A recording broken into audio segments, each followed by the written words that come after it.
Well, good morning. Hello, everybody. I am Christy Stone, a senior product manager with Globant, and I am here to help host and moderate. And this time I get to talk a little bit more as we talk about making the most of user interviews. So a couple of housekeeping things. This webinar today is going to be a little bit more informal. It's a conversation between Trisha and myself.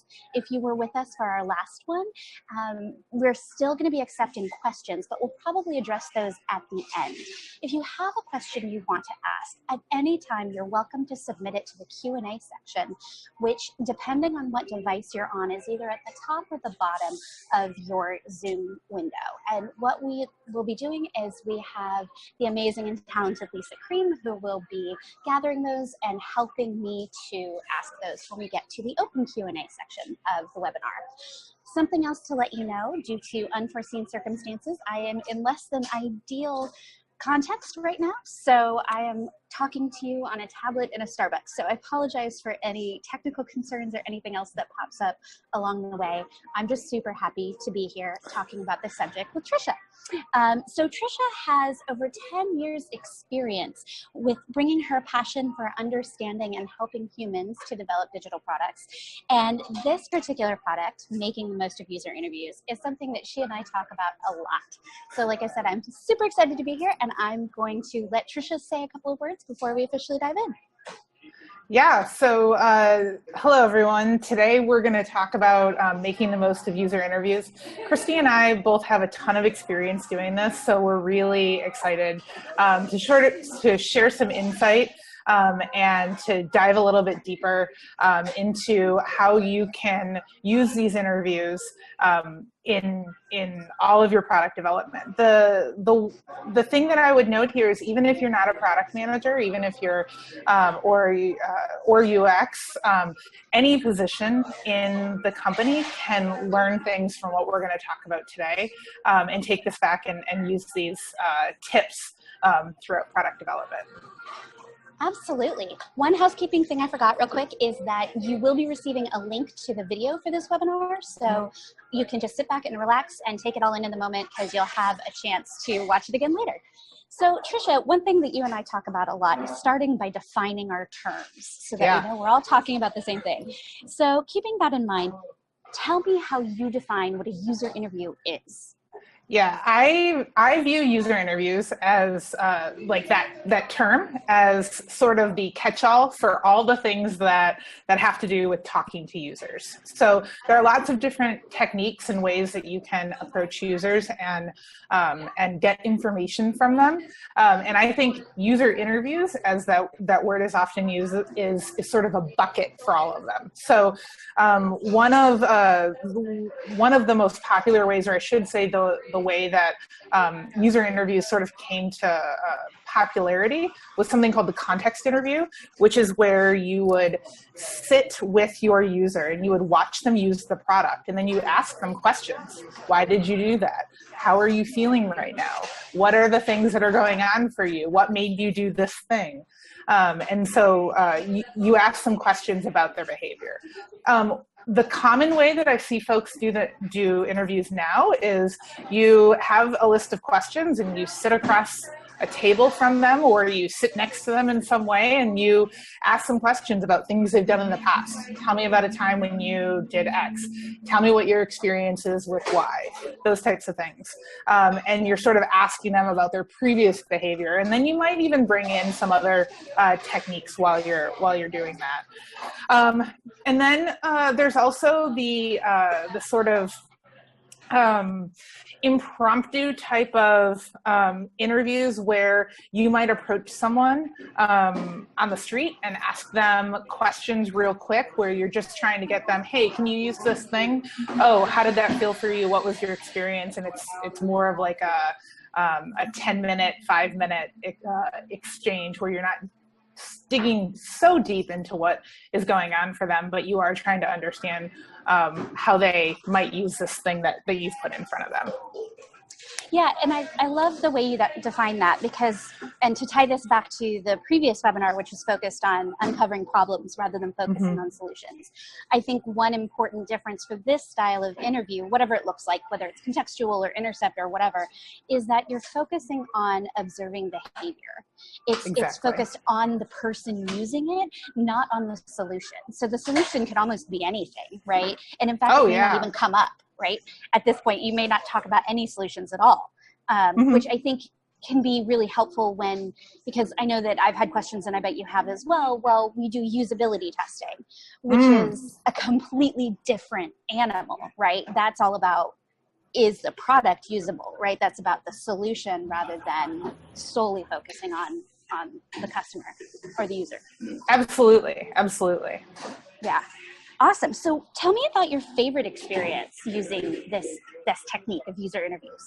Yeah. So we had a client with Globant where they had a ton of assumptions about what they thought users wanted or needed or would use for that matter. And so they had wanted us to integrate this one product with this other product, and they were really passionate about signing paperwork with this company that had this product. And so we went out and we had planned on talking to users, and so we were able to go into their homes, and we set up sort of an hour and a half to 2 hours to chat with them.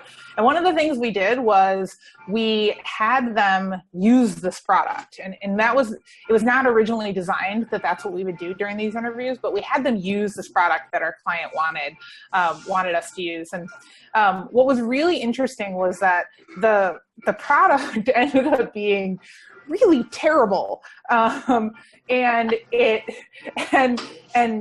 the customers had a really hard time using it. And we didn't, as you said, we didn't spend a ton of time like really diving into what was wrong with this product. But what we did really dive into was, how did they feel when they were using it? What was their experience like? Was this something that as they were using it, they were they felt like what we were asking them to do was easier and better, and that when they thought about their previous experiences of doing these tasks that this product happened to work for, was it something that they felt made their sort of this experience better? And it didn't. It really didn't. And so we were able to go back to our client and tell them, no, you shouldn't integrate with this product. You shouldn't spend the money on this. And we were able to then pivot our idea to really trying to solve user problems that we had identified while doing these interviews. That is awesome. And for everybody listening, thanks for the feedback about the noise on my end. So I'm going to be muting and unmuting myself. So there might be slight breaks and you might see my tablet wobble a little bit. Sorry. So, obviously you and I, Trisha, are huge fans of approaching it this way. And I think for exactly the reason that you just called out, right? You were able to invalidate huge numbers of assumptions that prevented legal paperwork from being signed with this product that wouldn't have solved the problem that they really wanted solving. So it's risk mitigation across the board.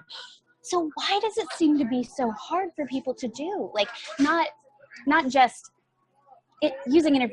interviewing users can be scary, but like even getting permission to do it or setting it up within the project. Yeah, and you and I both know this. Talking to people is hard, right? People are hard, and talking to folks, especially strangers, and a lot of us within product development, we're introverts, and so we need a lot of time by ourselves to really recharge. And so a lot of us introverts are also not outgoing, and so going out and talking to people and asking them questions, particularly about how they feel, is really difficult. It's something that we're not used to, and it's really uncomfortable. And as far as getting folks on your team to really buy into this idea, oftentimes too, we become very married to our ideas. We have these, I mean, we're really smart people. Like all of us building all of these products, even the bad products that have existed in the world, like built by really smart people, really smart. And so to have someone tell us that our baby is ugly is really like, it's heartbreaking sometimes. And so there's that risk. You go out and you talk to someone and you ask them questions about how they feel or about what their experience has been in the past, and you watch them do their work, and then you have to take that brilliant idea that you had and you have to push it to the side and say, how might we do this different? What might we do to solve this problem that isn't this other idea that we already thought of? Yes, it can be really hard to let go of that when you're like, no, this is so good, but right, then you find so out smart. that it's so smart, but then you find out that the problem you thought we're solving is absolutely not the problem people need solved. Right, exactly.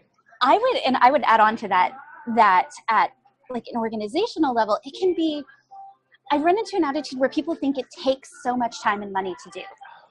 And that's why I love that you brought up the intercept interviews earlier, where you just go out and talk to people. Earlier today, I was thinking about Bill Moggridge, who was he co-founded IDEO, the design studio. And I think he's the one who invented the mouse. And he's got a book out there where he talks about when they were building the mouse, they literally just went out and put it on people's desks and watched them use it. And it's like, so much can be learned from such a short period of time that it breaks my heart when people say, well, we don't have the time. I'm like, how can you not have the time? Do you know how much time and effort you'll save yourself on the back end by doing this now? Well, and to that point, one of the other things that I've noticed is that folks will often think that they have to build something to be able to go out and do a behavioral or a context interview. I have to have something that I can put in front of them. One of my favorite things to do is to find competition. Like find something that already exists in the market and watch how folks use that, because that will tell you a lot about what is going on for people in their brains without really getting married to that idea that you sort of have, that maybe you haven't built completely yet, but you've somehow built a prototype. And so if you can take something that already exists in the market, that means it's already out there and deployed and people can download it or they can go to the web or something like that. And you don't have to worry about all the like figuring that portion out. It also means that they're familiar with it. They can put it on their device, which is great because then you don't have to worry about the whole technology thing of like, is using your computer or your phone biasing the results. And it makes it really easy to be able to get out there and say, tell me about a time you did this thing. Talk to me about what your experience was using this particular product. And you can do that. It costs so little to go out and talk about competitor products. Yes. The pre-MVP MVP. I love it. So another favorite topic of ours, what is your favorite misconception about user interviews? Oh yeah, this is our favorite topic. I think the biggest misconception with interviews, and this also comes into the previous question you asked about what can make this scary, is that folks will often think that you should, when you go out and interview folks, that you should ask people what you should build. And so a common response will be, when we talk about, we should go out and interview people and uncover their problems. A common response is, but I already know what people want. And the thing is when we're interviewing, we're not asking people what they want. In fact, we are absolutely not trying to predict what people will do in the future. And we talked about this a bit in our last webinar, is that interviews are not about having our users design products for us. Like I said, we are really smart people and we have a ton of context in there about technology and about what is good for our business, that this is really about asking people how they feel and why they do the things they do. It's really uncovering their motivations about what makes them tick. What do you think? Basically all that. it's the I think a different way that I might say that, or a different way I might approach that, is that user interviews are about me talking. When they're not, they're about me listening. And so the structure of every user interview should just be, how can I get this person to talk more? Because it's not about what I want to know, it's about what they know. And so again, it's that focus on them and on I call it story collecting. I want to collect your stories. I want to hear them, because that, like you said, that gives me the information I need, along with all this other information that I have to make those decisions, which is the hallmark of a good product manager, which I'm also stealing from you. So thank you. So you're welcome. Yeah, that's, I would absolutely agree with you. You know, this is not the time to validate or invalidate concepts. This is the time to learn about them and their world, and then take our skills and bring them to the table with the rest of the team to say, okay, this is their world. How do we help make their world better? Okay, so you've kind of already answered this, but I'm going to ask it anyway, because I think it bears being really direct about it. Sure. What is one question that you think should be in every single user interview? Oh, yeah. One question I think should be in every interview is why. I think that every question should start with why. I think every question should end with why. Why do people do this? Like when you ask someone a question and they respond with their answer, there should be at least one why follow-up to everything. Because to really get to the core of what makes people tick and what explains their behavior, we have to have them get to the point where they've uncovered all of that, all of their motivations. And people don't often talk about the things at the heart of their motivating factors right away. They'll talk about the things that are much more comfortable and easily approachable. But when you talk about things about people's family or about their internal motivations that have to do with their experiences in the past, it takes a while. And so the more you ask why, the more you get to the heart of why people are doing the things they're doing. Yes, you know, I have to jump in, because my favorite moment, what I think of as the golden moment, is that moment when you're talking to somebody and their mouth kind of drops open and their eyes kind of go up to the side, and you have to be quiet, right? As a human being in conversation, there's a social contract that says, I'm going to talk when you're done talking, because that's what we're doing. But in an interview, when they stop and do that, usually after you've asked them why, and they're accessing that deeper motivation that maybe isn't right at the top, maybe they don't have the words for, that's the beautiful moment, because that's when they're so deep in thinking things through and trying to articulate them for you, they're not even taking in the world around them. And so it's the moment I look for. It's like, that's when I know an interview is starting to get to a really good place, is that kind of, and you can just see it. I think the other thing. Sorry. No, when I teach, I remember, like when I'm talking to my students, one of the things that I tell them when they first start this is, we have a tendency to, once someone starts talking or stops talking, to start talking and fill that space, and it's really uncomfortable. And so a good rule of thumb is, when someone's done answering a question, count to like 7 in your head. Just go 1, 1,000, 2, 1,000, 3, 1,000, and count to 7 in your head, even with the silence, even though it might be uncomfortable, because what happens is, and this is the part that's super interesting, is that users will feel uncomfortable and they will fill the void and they will say something else. And sometimes the thing they say in that moment, the part where they're filling the void, that's what leads to the really interesting findings, the things that we can then use and use to make better products that, as it turns out, users are more likely to use. Absolutely. And it goes back to that listening, right? You know, I would say why, top of my list. Also, what I always fall back to is, tell me more, right? Thinking about what I want to hear is, I want to hear their stories. Tell me more about that. asking open-ended questions is so important when you're trying to really explore somebody's world, but it can be really hard. So thinking about your one question made me realize we actually coined a phrase, which was put a why on it. So if you're talking to somebody and you're like, so, you ask the totally closed-ended question, like, so do you like shoes?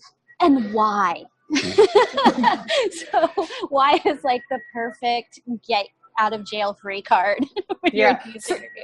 So Christy, you just talked about open-ended and closed-ended questions. Do you want to define that for our folks on the phone?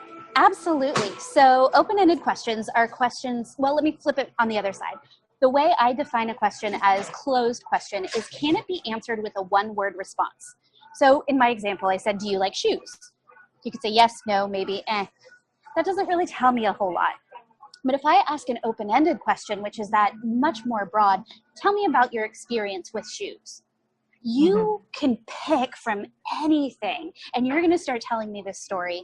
And maybe you're going to start telling me a story about shoes when you were 3, and that doesn't interest me. But at the same time, I'm getting a much richer picture of your world than if I ask those questions that are real conversation enders.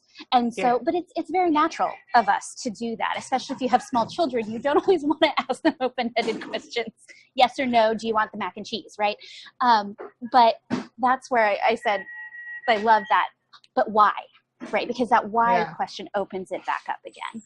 Well, and I think the other thing of why we have a tendency to ask closed-ended questions is going back to, we start interviews. We tend to start interviews with with an assumption, something that we believe to be true, and we want to make sure that in that interview that we are getting the answer to that. And so, what's the best or the most direct path to getting an answer to this particular thing is to ask a closed question where someone can give you a definitive answer and you can say, okay, I've checked that box. And so that's why, again, it's key to start with those open-ended questions where we can discover more, where we can really get to those motivations. Yes, and this is actually a beautiful segue into my next question, because another reason why I like open-ended questions is I feel that they help steer us away from cognitive biases. So I know you've written a bunch of blog posts about this in particular, and you've got a deep interest and experience with behavioral economics. So I'm going to throw this back to you. Can you talk to us a little bit more about those biases that we might be more likely to encounter as we're interviewing, and how we can possibly avoid those whenever we can? Sure. So the key for everyone to understand is, no matter what, you are walking in with biases. Like that is a truth that exists in the world. A bias is formed by our own experiences, things that we have seen in life, and things that we've encountered. And so every single one of us have biases. The point is that when we walk into these interviews, we want to make sure that we're minimizing those biases or become aware of where our biases are at or what our biases are sort of shaping about the interview. And there are two biases that I found come up the most in user interviews. And the first is confirmation bias. So this is where we will tend to focus our line of questioning on what we expect to happen. So what we expect the answer to be, right? We're trying to get confirmation about our beliefs. One of the things that, like, the most obvious example that or maybe not obvious, but a prevalent example in my life that I've seen is when you get a new car, that somehow you tend to see that car everywhere on the road after you've bought that car.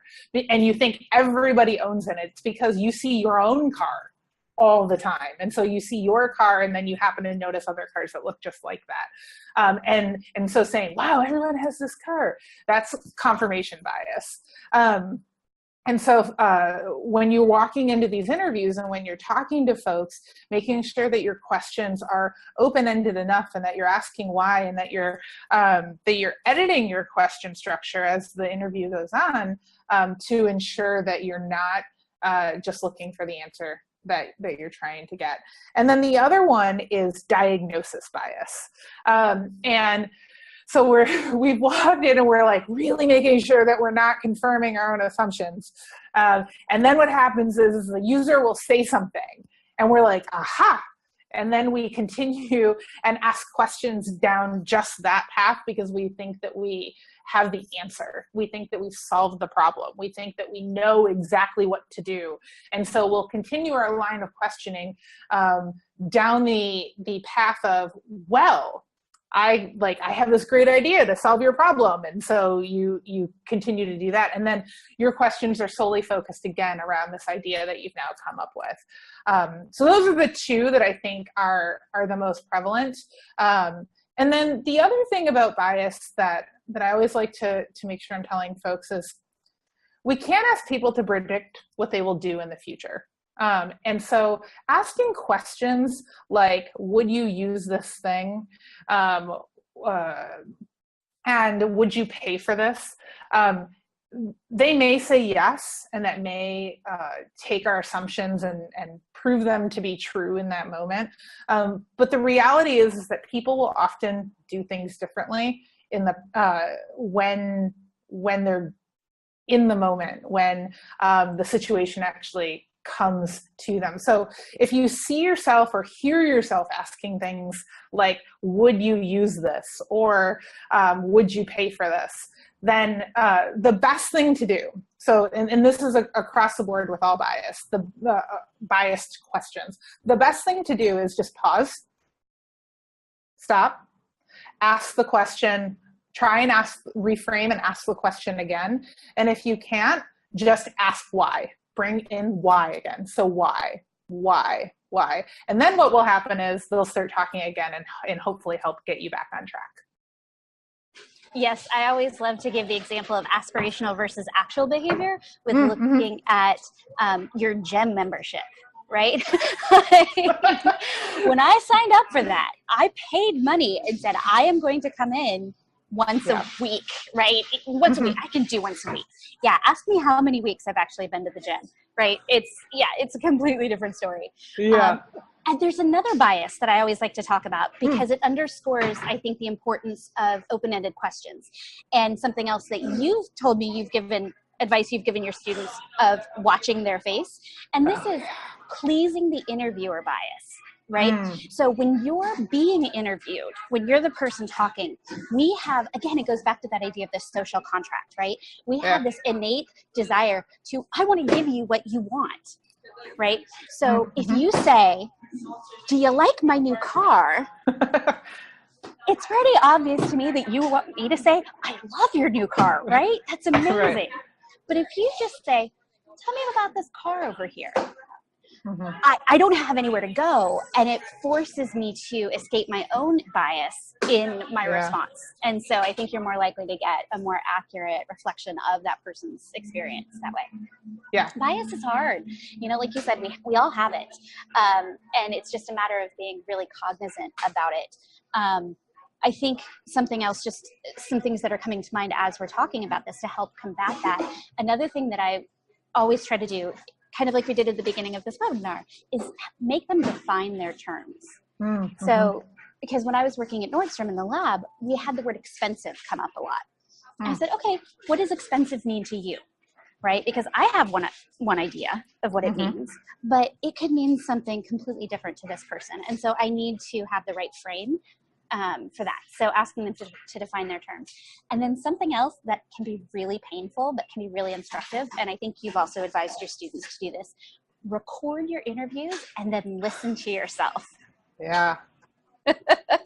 And have someone else be there with you who can give you feedback or can give you a signal if they hear that you're doing something that might increase bias. So you could, since there are going to be two of you, maybe it's like, hey, I'm going to set my hand flat on the table when this question seems biased. And that way you have help in the moment, because it's kind of the worst when you've gone through an entire interview and then you go back and listen to it and you're like, oh, bummer. Like all of this is sort of filled with a bunch of bias. So having someone there who can give you feedback in the moment and can analyze you and analyze the things that are going on with the way you were talking is really helpful.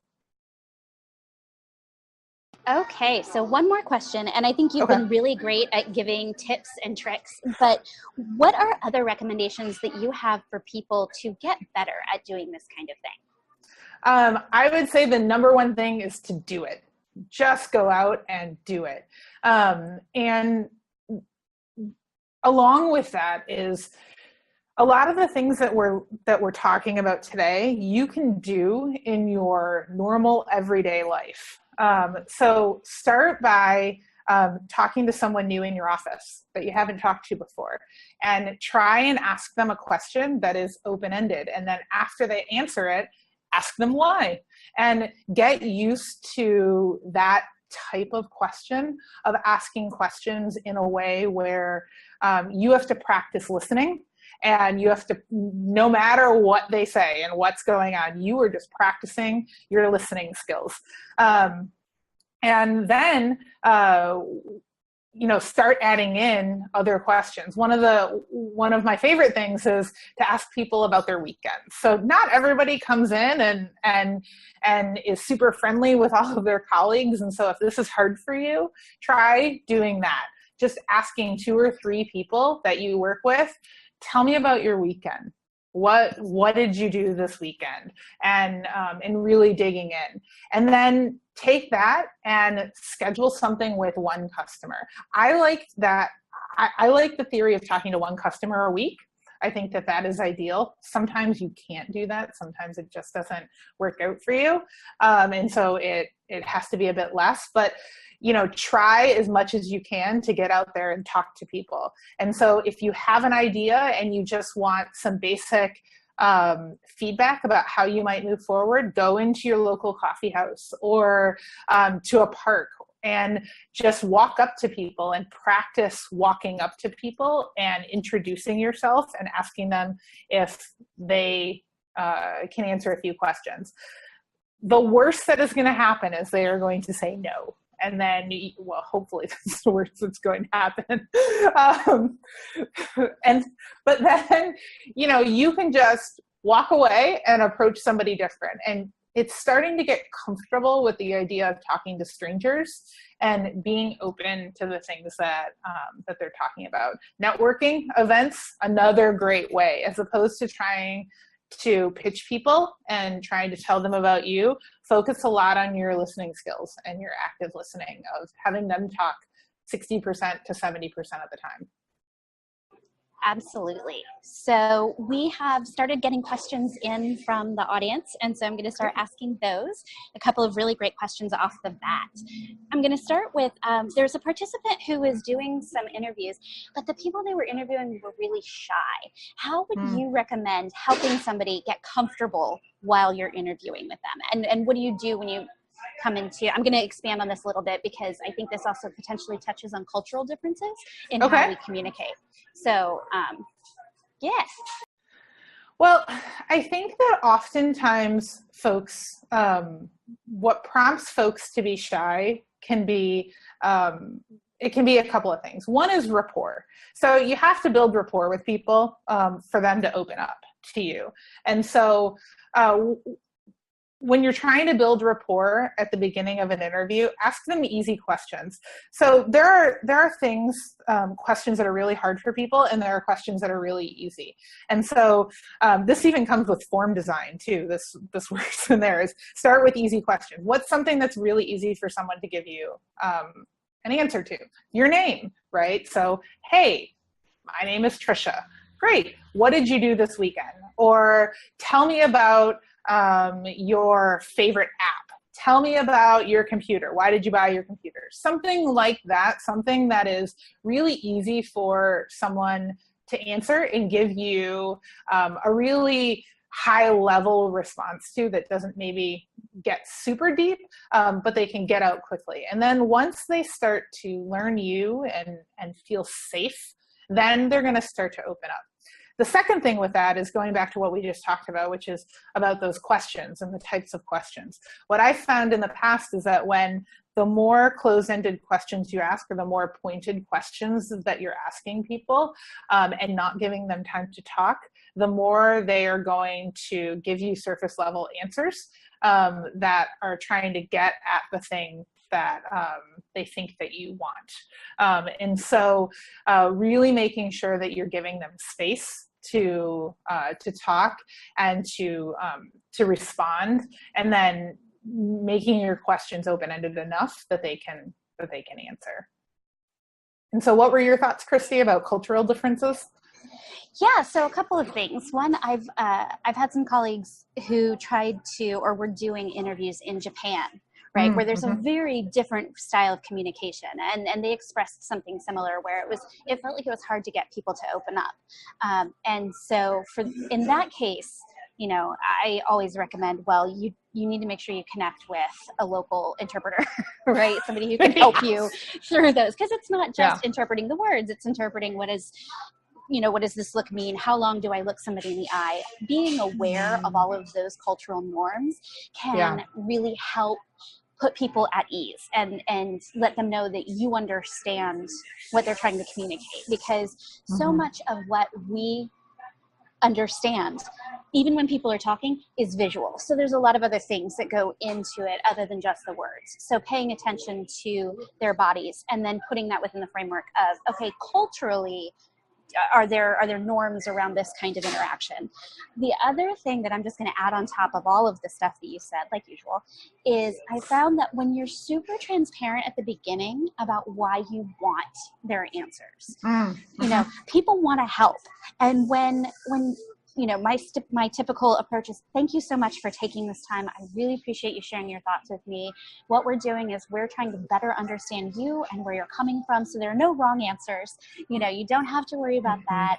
And then being very open. Is it okay if I quote you with internal decks? Is it okay if I use this? If not, that's awesome. I just won't do that, right? But establishing that trust from the very beginning helps, I think, sometimes with that, maybe not the people who are shy, but who are just kind of reserved with, well, what are you going to do with this information? Yeah. And then that helps you get to know them a little bit better too. So you can go in and say, how was your day? Or tell me about your app. Or, oh, I see you're doing this. Tell me more about that. Yeah. Yeah, absolutely. Okay. So the next question, and thank you for your patience, I'm looking down to see the questions here to make sure I get this accurate, is how should we know when to stop doing user interviews? Sometimes I have seen it go on and on. So I think, again, this question has two potential pieces to it. There's, when I'm talking to one customer, how do I know when that interview is over? And then something that I think could be interesting is to talk about, when should I stop doing user interviews during the during the development of the product? So pick one, pick both, whatever you want to do. I will take the second part and you take the first part. How about that? So I think when to stop user interviews during the development cycle. I think in general, a good rule of thumb with interviews is when you're starting from the very beginning and you really want to validate your riskiest assumptions, you want to validate or really disprove them or prove them. I think a good rule of thumb is 10. Sometimes you need less than that. But in general, 10 is enough to move forward. I think the reason that interviews go on too long in the development cycle is people think that you start with an interview and you have to get all the information you're ever going to need to move forward, and then you have to build the product and it has to be perfect before you can go out and you can talk to people again. And I think the key is, and this really comes in with like the sort of lean startup way or the lean UX way, which is what we're really trying to do with our interviews is to prove or disprove our riskiest assumptions. The thing that if we move forward even just a little bit, that we will have wasted time or money. And time is money, and opportunity cost, all the things we're not doing because we're doing this thing instead. So you can generally get enough information about that with 10 or fewer people. And then you build something. And by building, I don't necessarily mean coding. Sometimes building is building prototypes with Legos or paper, or doing some clickable wireframes, or whatever it is that you want to do. And it is, or just using paper and drawing and those types of things. And taking those and then interviewing people again and going out and doing fewer interviews. But by this time, you have something that you can put in front of them that is closer to the thing that at the end of the day you're trying to build, and you can run those experiments then. And so as far as that length, I think interviews should take place throughout the entire process, and usability tests added on to that. Those experimenting with our MVP should go on throughout the entire process. But at the very, very beginning, before getting started, 10 or fewer.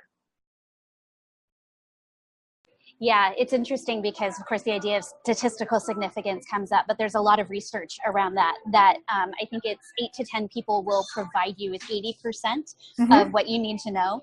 And so that's absolutely, I agree. Like, that's going to get you started. That's going to get you put down a path, and then you keep testing, because assumptions are going to keep coming up.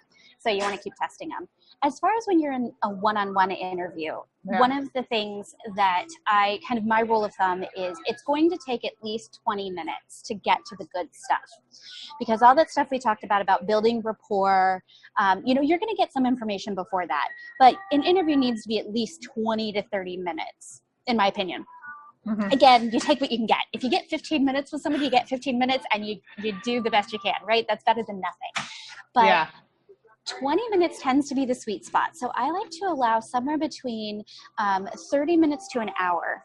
And the way that I can tell that the interview is naturally coming to an end is if I'm starting to hear repeat answers, or honestly, because when you ask these open-ended questions and people start talking, they keep talking. So usually it's, oh my gosh, it's been an hour. I want to be respectful of your time. Let's wrap this up.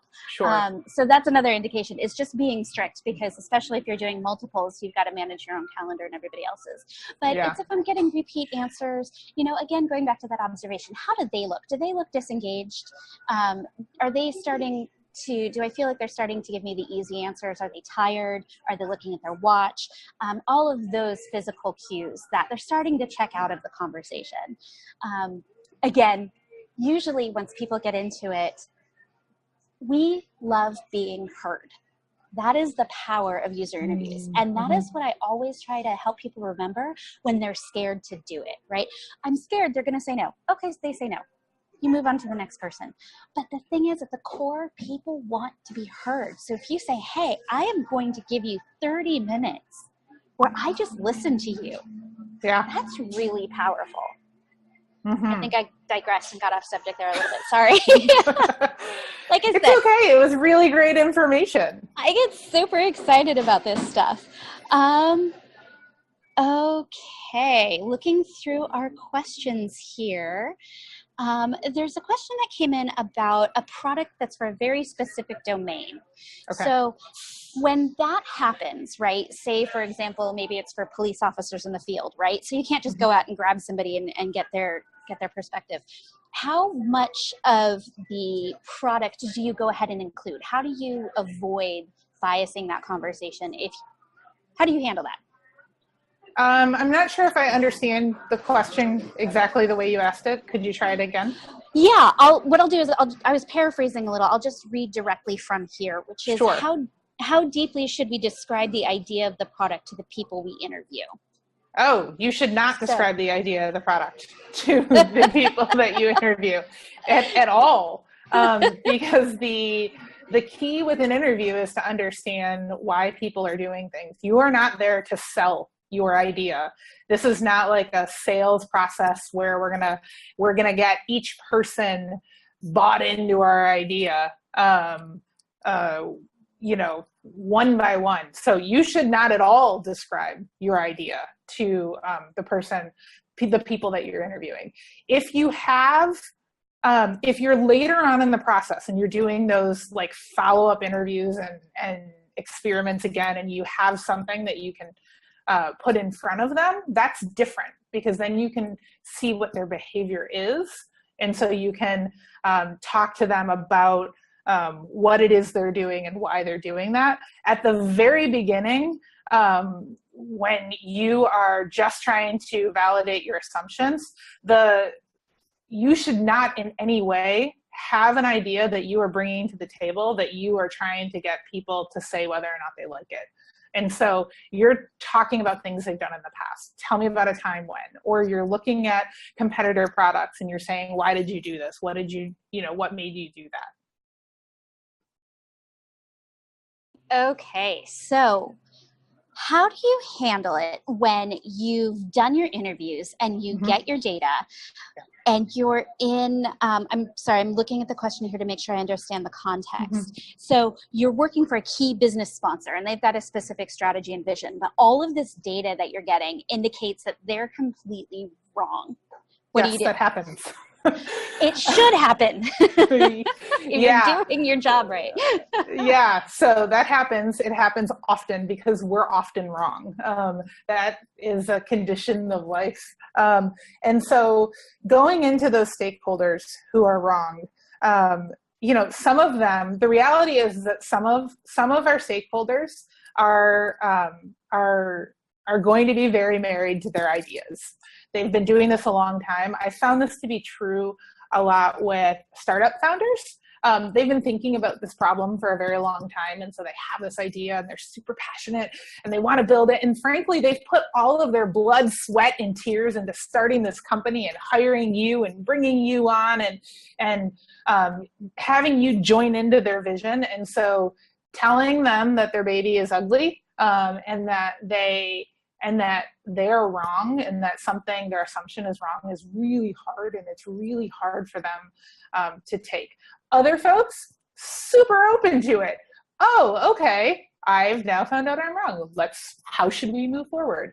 And so I think the thing to do, the way that you're gonna get any traction in moving forward in a positive direction for all, is to bring your data. And so that means bring quotes, and not your paraphrased quotes. Try very, very hard to bring in what people actually said. If you can bring them audio and say, this is exactly what the person said, or you can bring them video, show them that. If you have more than 2 or 3 people who said it, and it doesn't make sense to sit there and listen to a bunch of audio, then you can say, hey, I heard 4 people say this. Here's one example of people saying this. And then another way to do this is include your stakeholders in your interviews. Let them come. Ask them very nicely not to say anything, or put them behind a wall or on the other end of a screen where they're muted. But have them hear what someone is, what your users are actually saying. And I would even say include lots of people on your team in your interviews. Maybe not all in the same interview, because that would make your interviewee feel really intimidated to have 30 people there. But, bring a developer to an interview, bring another developer to another interview, bring your designers or your project managers or your marketing folks or your salespeople to some of these interviews, and so they can hear for themselves what people are saying and about why they feel the way they do. Yeah, absolutely. I mean, I'm sure you saw me nodding my head. Yes. Bring everybody along, because they're going to help you interpret and analyze the data. Mm-hmm. They're going to bring different perspectives. So they help with the bias. Bringing your data. One of the things that I think that we have not really said out loud is that interviews are about, I'm going to use the word empathy. It's empathy, mm-hmm. It's understanding, it's perspective taking. And, that's not transferable. I can tell you what somebody told me, but if you don't see that on another human being or hear that, it's harder for you to have the same reaction that I do. So anything that we can do, that's why we take pictures. That's why we capture verbatims, and that's why we record the audio, so we can say, here. No, listen. Like, I want you to actually hear this and understand this the same way I do, so that we can be on the same page. And I would also agree with you, and just kind of build on that idea of, the reason why we do these is to invalidate assumptions before they cost too much time or money. Yeah. So one way, maybe not for every stakeholder, but one way you can approach it could be to say, hey, guess what? We just saved you a bunch of time and money. Yep. Right? Like, we understand, you have to Mm-hmm. understand their strategy, and you have to understand, okay, this is why we know this is why this is important to you. Yeah. This is why this is not going to get you there. This is what we found, and we can use this to help get you there. Or this is what we found, and this is not an opportunity for us at all. Right? This doesn't make sense for you. We want to act in everybody's best interests. And so we have to be really candid about that. Yeah. So I want to be respectful of everybody's time.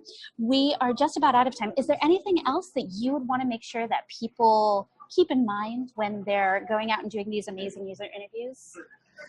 I think the biggest thing to just understand with interviews is that you are talking to people, and these people are users, and user interviews are a gift. Talking to users is a gift, and they are there to really help us. And they can be scary. They can be scary to the person interviewing, doing the interviewing, especially if you're new at it, and they can be scary for stakeholders as well, and for people on the team.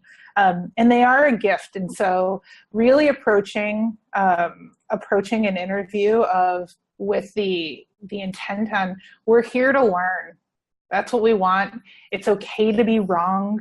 And it's okay to not do a good job on your first interview, or your second interview. And it's okay for you to learn and get better at it over time. I've been doing this for, 10 years. And so I have tons of experience, and there are times when I will start an interview and I'll get 20 minutes into it and I'm like, oh, wow. I need to pause this and sort of start over. It happens. It's life. And so I would say, just give yourself the time and the space to learn, and the time and the space to get better at it. And really acknowledging the gift that our users are giving us by giving us this time and information, and approach it from that perspective of, we're here to learn. All of us together are here to learn. Yes, yes, yes. I would say hopefully I can keep this pithy, is some data is better than no data. Going out and talking to two people is better than going out and talking to no people. And it doesn't have to be expensive. It doesn't have to be time consuming. It should be well thought out, but you can spend an hour and think through what you want to ask somebody, and go spend an hour talking to people and get some data that helps you make better decisions. The other thing is, doing it in pairs. Like we talked earlier, having somebody else there helps one person stay engaged in the conversation while the other person can be more engaged in observing and taking notes. And it also just helps to have somebody bounce those ideas off of. So with that, I'm going to go ahead and wrap it up. I'm going to say thank you to everybody for your amazing questions. Thank you, Trisha, as well, for taking this time to have this conversation with me. Our next venture in this series will be March 28th at the same time, where we're going to be talking about metrics that matter. So if you have any questions in the meantime, you're more than welcome to reach out to Trisha or myself. Trisha is trisha.servinen@globant.com, and I am christy.stone@globant.com, and those spellings are a little tricky, so we will be sending out a follow-up. There they are. They're on the screen now if you need them. We'll be sending out a follow-up email in a couple of days with a link to the video, as well as a link to register for the next webinar in the series. I promise that next time I will not be sitting in a cafe, so I really appreciate everybody's patience with all of the issues that introduced as well. So thank you so much. Have a wonderful day. We'll talk to you later. Thanks, everyone.